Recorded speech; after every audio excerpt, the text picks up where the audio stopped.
गौतम बुद्ध रोज की भांति अपने आश्रम में भक्तों को प्रवचन दे रहे थे। प्रवचन समाप्त होने के पश्चात एक भक्त उनके पास आया और कहा, प्रभु, मुझे आपसे कुछ निवेदन करना है। बुद्ध ने उसकी बात सुनकर कहा, कहो, तुम्हें क्या कहना है। भक्त ने विनम्रता से हाथ जोड़कर कहा, प्रभु, मेरे वस्त्र बहुत पुराने हो चुके हैं। यह जगह जगह से घिस चुके हैं। यह अब पहनने योग्य नहीं रहे हैं। आप मुझे नए वस्त्र दिलवाने की कृपा करें। बुद्ध ने देखा कि उस भक्त के वस्त्र वाकई बहुत पुराने और जीर्ण शीर्ण हो चुके थे और वह सचमुच पहनने योग्य नहीं थे। यह विचार कर बुद्ध ने उस भक्त को नए वस्त्र देने का आदेश दिया। भक्त नए वस्त्र लेकर आश्रम से चला गया।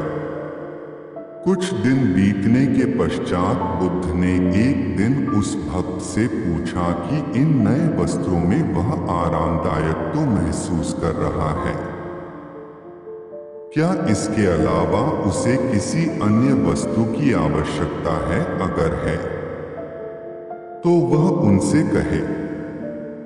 भक्त ने उन्हें धन्यवाद देते हुए कहा, प्रभु, मैं इन नए वस्त्रों में बहुत आराम महसूस कर रहा हूँ। इसके अलावा अभी उसे किसी और वस्तु की आवश्यकता नहीं है। उसकी बात सुनकर बुद्ध ने उससे पूछा कि उसने उन पुराने वस्त्रों का क्या किया। भक्त ने कहा कि वह उस पुराने वस्त्र को ओढ़नी की तरह इस्तेमाल कर रहा है। बुद्ध ने कहा कि फिर तुमने अपनी पुरानी ओढ़नी का क्या किया? भक्त ने कहा कि उसके घर के पर्दे घिस गए थे, इसलिए वह उस ओढ़नी का इस्तेमाल खिड़की पर पर्दे की तरह कर रहा है। बुद्ध ने फिर पूछा कि क्या उसने पुराने पड़ चुके पर्दे को फेंक दिया है?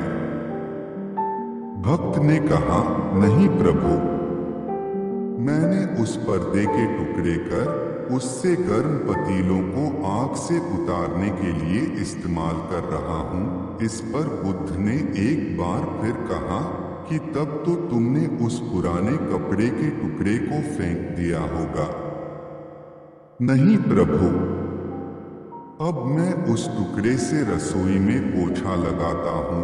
तो फिर पहले वाले पुराने पोछे का तुमने क्या किया? भक्त ने कहा, प्रभु, वह तार तार हो चुका था, अब वह किसी इस्तेमाल का नहीं था। लेकिन मैंने उस फटे हुए कपड़े के टुकड़े से एक एक धागा निकालकर अलग कर लिए। फिर उन धागों से बत्तियां तैयार कर ली। उन्हीं बत्तियों में एक से मैंने कल आपके कक्ष में प्रकाश किया था। बुद्ध यह जानकर बहुत प्रसन्न हुए कि उनके भक्त में यह समझ थी कि कोई भी वस्तु बेकार नहीं होती, बस उसका उचित उपयोग करने की समझ होनी चाहिए।